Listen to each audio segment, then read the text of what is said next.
Во ова издание. Што е ново во истрагата за специјалното јавно обвинителство? Интервју со председателот на Собранието на Република Северна Македонија Талат Џафери, кој учествува на парламентарен форум за лидерство во САД. Аполо 11 повторно полета од Вашингтон. Ќе ви кажеме повеќе.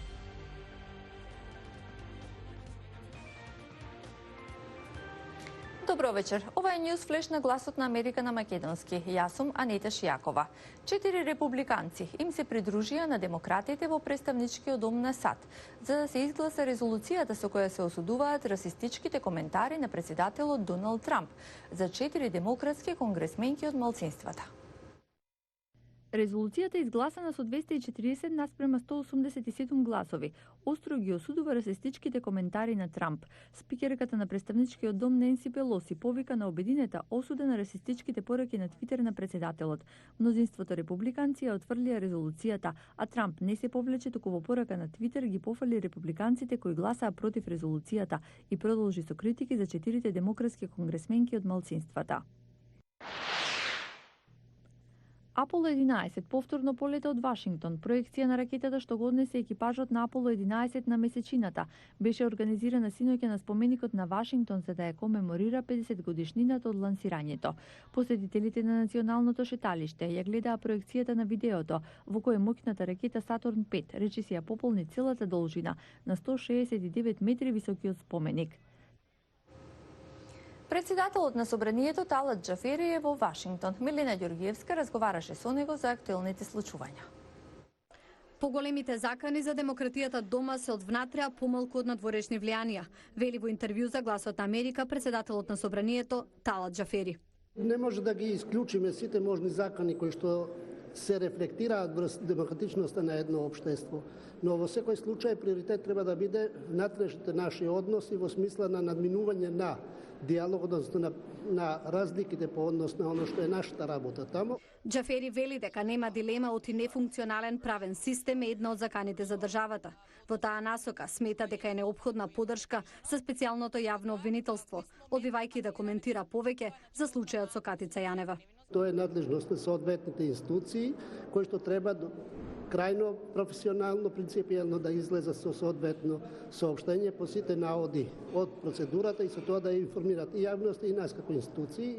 Џафери не верува дека случувањата околу СЈО би можеле да го попречат патот кон НАТО, но ти може да се одразат врз ЕУ процесот. Во контекстот на Европска Унија може да има соодветно влијание и позитивно и негативно во смисла на оно како ќе биде текот на сиот овој процес кој што од вчера веќе се одвива кај нас и во тој контекст сметам дека сите ќе бидат доблесни да процесот го водат професионално. Од друга страна пак вели тој граѓаните не треба да губат верба во Европската Унија поради одложувањето на датумот за пристапни преговори. Дека и самите граѓани сваќаат дека во нашава земја и во нашето општество се има се уште потреба за покорените промени и реформи и во тој контекст сметаме дека сите заедно треба да поддржиме напорот ние да ги достигнеме тие вредности и септември-октомври кога е најавено да обезбедиме да добиеме датум за предпристапни преговори. Џафери вели дека лидерската средба што ја повика премиерот Зоран Заев треба да биде пракса, нагласувајќи дека на неа треба да присуствуваат сите политички партии, вклучувајќи и опозицијата. Оти тоа граѓаните го очекуваат. Џафери парламентарната делегација утре ќе се среќава со членови на Конгресот со кои ќе разговараат за евроатлантската интеграција на државата. Милена Ѓоргиевска, Гласот на Америка на македонски јазик, Вашингтон. Премиерот Заев стои зад Катица Јанева, за која смета дека се борела за правда во државата. Тој апелираше обвинителството побрзо да го расчисти случајот и да излезе со повеќе информации. Дали Јанева била употребена или злоупотребена во рекетирање на осомничен бизнисмен. Јанева се уште не излезе во јавност, известува Огнен Чанчаревиќ. Премиерот Зоран Заев стои зад поранешниот шеф на специјалното јавно обвинителство Катица Јанева и покрај шпекулациите за нејзината инволвираност во рекетирање на осомничен бизнисмен од кого се земени 1,5 милиони евра. Премиерот нагласи дека верува во правната држава и верува во пресумпција на невиност. Јас за луѓе кои што се бореле за правдата, кои што покажале храброст во време кога сите шупотеа и шумолеа во државата и таа како стојам, секогаш како личности. Додека не се докаже дека таа е инволвирана во криминал, секако дека стојам како личност. За одземениот телефон на Јанева, премиерот кажа дека смета дека тој треба да покаже дали таа била користена или искористена, но и дека лично смета дека таа била користена од двоесот рекетари. Да истрагата тоа ќе го покаже. Зошто е земен телефонот? Логично. Јас тоа што го чувствувам е дека суштината на обвинението потекнува тука дека е користена шефицата на специјалното јавно обвинителство во уцената, изнудување на пари, изимање пари или слично.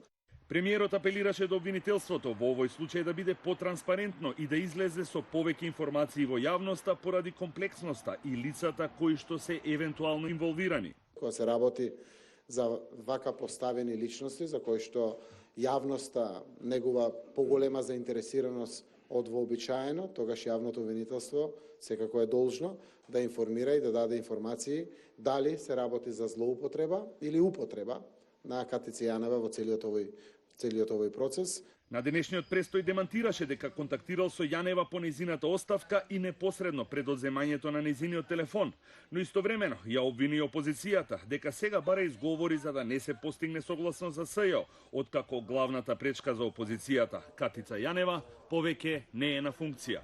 Од обвинителството за организиран криминал, кое ја води истрагата за рекетирањето, денеска нема нови детали. Трет ден по оставката, Јанева се уште ја избегнува јавноста и со тоа само дополнително ги подгрева шпекулациите дека е вмешана во изнудата на 1,5 милиони евра од бизнисмен осомничен во случајот Империја. Вчера, тимот на СЈО на пресконференција се дистанцираше од Јанева и соопшти дека постапките на поединец не може да го дискредитираат целото обвинителство и не треба да го нарушат неговиот интегритет. За речиси 4 години работа како шеф на СЈО, Јанева нема впечатливи резултати. Успеа да затвори само 3 предмети со осудителни пресуди, води судски процеси за други 15 предмети и во моментов има отворено уште 19 истраги за кои не е поднесен обвинителен акт. Од Скопје, за Гласот на Америка, Огнен Чанчаревиќ. Министри за надворешни работи од 100 држави им се придружија на преживеани од масакри во цркви, џамии и синагоги. Повикаа на почитување на верските слободи. Сидни Сейн известува од Стейт департментот. Американскиот државен секретар Майк Помпео и американскиот амбасадор за верски слободи Сам Браунбек изјави дека целта на самитот е наменет за луѓе од различни вери заедно да се спротивстават против злодела во име на религија и смртоносни напади врз места каде се вршат молитви. На сите луѓе, од секој катче во светот, мора да им биде овозможено слободно практикување на верските обреди во домовите, во светите места, на јавните плоштади. Преживеаните од недомнешните напади врз верски објекти понудија потресни сведоштва. Едно од нив е Надија Мурат, језиди, поранешна заложничка на исламската држава во Северен Ирак. Историјата и истражувањата не учат дека повторно геноцидот е процес кој не е изумрен. Речиси 350.000 јазиди се уште се наоѓаат во кампови во Курдистан. Над 3.000 жени и деца се водат за исчезнати. Во 2014-та, меѓународната заедница застана зад јазидите, но денес тие целосно се оставени сами на себе. Јамини Равидран го преживеала масакрот за Великден во христијанска црква во Шри-Ланка. Влијанието од нападот врз христијанската заедница е дека не втурна во психолошки ефект на постојан страв како никогаш досега. Фарид Ахмед го преживеал нападот во џамија во Крајстчърч, Нов Зеланд, но неговата жена била убиена додека се обидувала да ја турне неговата инвалидска количка кон излезот. Вели, неговата вера го учи да простува. Коранот не учи дека секој што ви прави лошо, да му вратите со добро. Ако некој се е зло, сторете го обратното. Тој ми даде омраза, јас му враќам со љубов. Преживеаните велат дека трагедиите им помогнале на луѓе од разни вери да се обединат против нетолерантноста и омразата. Тука е крајот на денешниот News Flash. Гледајте не утре.